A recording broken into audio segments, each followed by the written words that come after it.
La mort symbolise à la fois l'espoir d'une vie meilleure et la peur d'un monde inconnu. Que nous réserve la mort? Peu de vivants peuvent apporter une réponse précise concernant cette vie d'outre-tombe. Serge Girard, 42 ans, prétend avoir percé ce secret. Pendant 3 ans, Serge a interrogé plus de 50 esprits sur le but de la vie sur Terre et sur celle de l'après-mort. C'est à la suite de la mort de sa sœur que Serge développe un don de médium et découvre alors ce qu'il croit être une réponse à l'énigme de la vie après la mort. L'intérêt à vraiment pouvoir communiquer directement avec le monde de l'au-delà, c'était déclenché par le décès de ma sœur Denise. On avait pris une entente tous les deux. Celui qui décédait le premier devait faire signe à l'autre si c'était possible.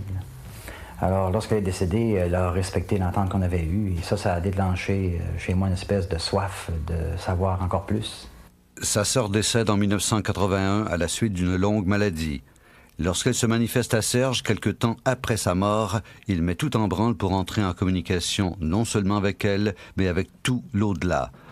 Enseignant au cégep de Jonquière en éducation spécialisée, Serge consacre ses loisirs à des lectures sur le spiritisme.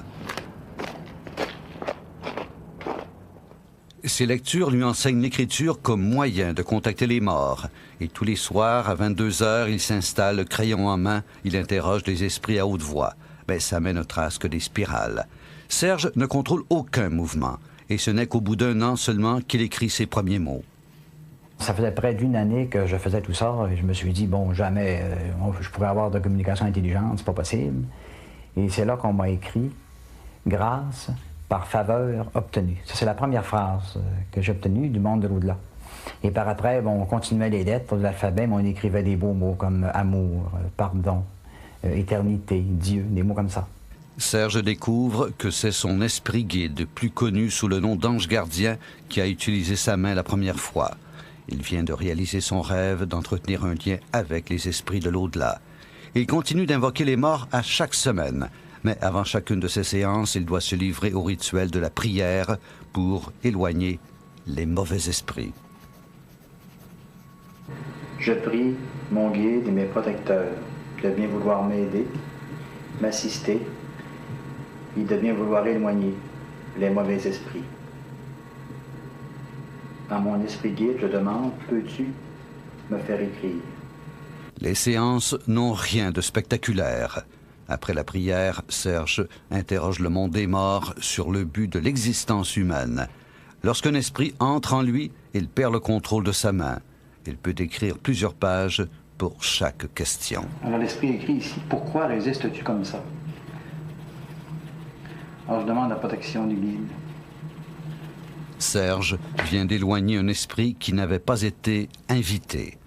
Ce genre d'esprit possède de mauvaises intentions. Mais habituellement, les entités qui viennent à Serge sont des esprits évolués. Le message de ces entités, c'est que le but de l'humain est de se rapprocher de Dieu par le principe de la réincarnation. Mais au juste, que lui a-t-on appris sur la vie après la mort? La peur de la mort, d'après les témoignages que j'ai reçus, ça dure de 1 à 2 secondes, soit le temps que prend vraiment l'esprit à se détacher du corps de chair. Par après, l'esprit vit dans des conditions qui sont tout à fait adaptées à ce qu'il est. Ceux qui ont à craindre la mort, ce sont les gens qui vivent d'une façon malveillante, parce qu'eux autres, ils vont récolter un contre-coup négatif. Ceux qui font une vie de bonté, qui font des efforts réels sur eux-mêmes pour vaincre leurs passions et leurs défauts, n'ont absolument rien à craindre de la mort. En 1986, Serge cesse toute séance spirituelle. Malgré son besoin de continuer à communiquer, le monde des morts ne lui répond plus. Il se tourne alors vers les vivants. Et pour partager son expérience, il écrit un livre sur les messages de l'au-delà. Il ouvre une porte sur la vie d'outre-tombe. On peut sérieusement se questionner sur les entités de Serge Girard. Seule notre propre mort nous apportera la réponse.